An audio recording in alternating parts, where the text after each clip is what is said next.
México Evalúa, Centro de Análisis de Políticas Públicas. Una de las áreas de oportunidad más importantes en el proceso presupuestario en México es la auditoría.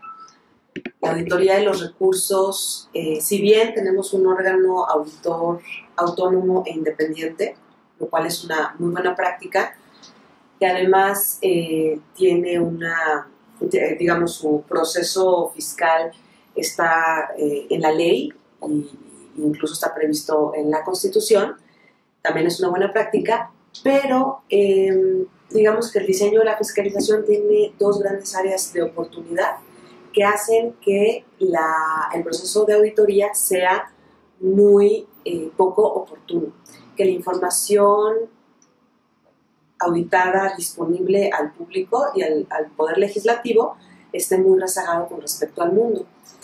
Nada más un ejemplo, en México los ciudadanos podemos acceder a la información de las auditorías 14 meses después del cierre del año fiscal. El estándar mundial es de 6 meses después y encontramos muchos países que tienen la información incluso antes de estos 6 meses. Entonces, eso es nada más un poco darles la magnitud del nivel de rezago que tenemos. Ahorita estamos discutiendo el presupuesto 2015 y nuestros legisladores tienen información sobre la cuenta pública auditada de 2012. Es decir, estamos por aprobar el tercer presupuesto de 6 que va a ejercer la administración actual y no tenemos información disponible, auditada, de las cuentas de esta administración. Entonces me parece que el nivel de rezago es muy importante y este tema nos preocupa sobre todo con respecto al manejo de los proyectos de inversión en México, los proyectos de obra pública, de las grandes obras de infraestructura. Es conocido por todos que estos proyectos señalan todo el tiempo evidencias de la mala gestión que hay sobre los mismos. Casos emblemáticos está la línea 12 del metro, un proyecto de decenas de miles de millones de pesos que actualmente ha tenido que cerrar la mitad de sus estaciones porque tiene una calidad no suficiente para ofrecer los viajes ni la seguridad a 500,000 de pasajeros que lo utilizan diariamente.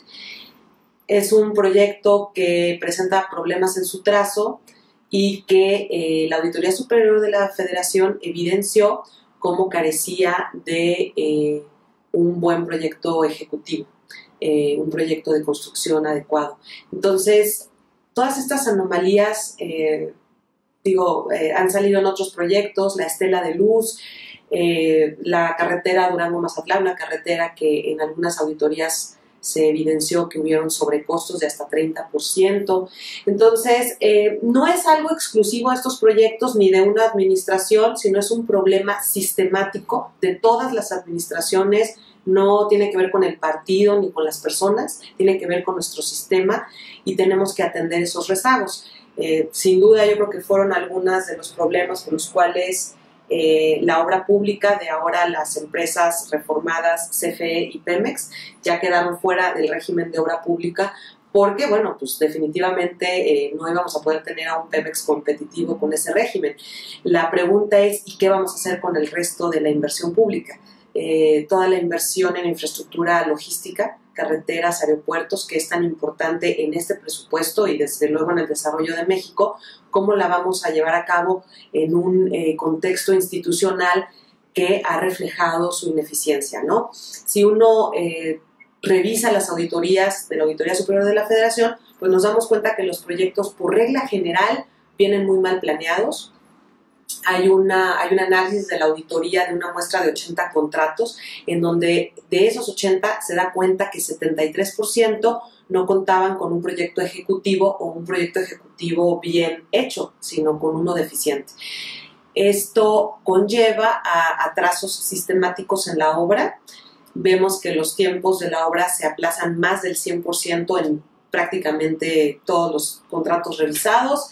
y también hay unos fuertes incrementos en los presupuestos. Como consecuencia de que una obra dure más, pues bueno, es razonable pensar que también se va a gastar más. Y si no tenemos una buena planeación y previsto realmente en dónde vamos a construir o qué vamos a construir, pues bueno, es obvio pensar que suceden cosas que no se habían pensado, que pueden generar desde luego un incremento en los recursos. Entonces, muchas de las observaciones que nosotros hemos encontrado de la Auditoría Superior de la Federación pues está basado en proyectos que se hicieron en administraciones anteriores, en la administración de Fox, en la administración del presidente Calderón, pero no tenemos información todavía disponible de esta administración. No podemos todavía ver las auditorías de los proyectos de inversión que se han manejado en esta administración, por lo cual no podemos todavía decir algo al respecto, pero ya se está por aprobar el tercer conjunto de proyectos de inversión que esta administración va en total a manejar. Entonces nos parece que hay serias áreas de opacidad, nos parece que tenemos que mejorar desde luego la transparencia, la rendición de cuentas, el monitoreo de estas obras, tiene que haber auditorías en tiempo real, tiene que haber material fotográfico de las obras, tenemos que tener publicada la localización geográfica de cada una de ellas con sus coordenadas y todo lo que sea necesario. En fin, hay muchos cambios que hacer también a las normas que están, digamos, conformando la política pública en materia de obra pública, porque, bueno, es una política pública completamente fragmentada, no está coordinada entre niveles de gobierno y hay un exceso de normatividad que simplemente no es coherente. Hay mucho que hacer en este tema. Nos preocupa que parte de la estrategia de esta administración está basada precisamente en la inversión en infraestructura y que existan todavía estas serias deficiencias.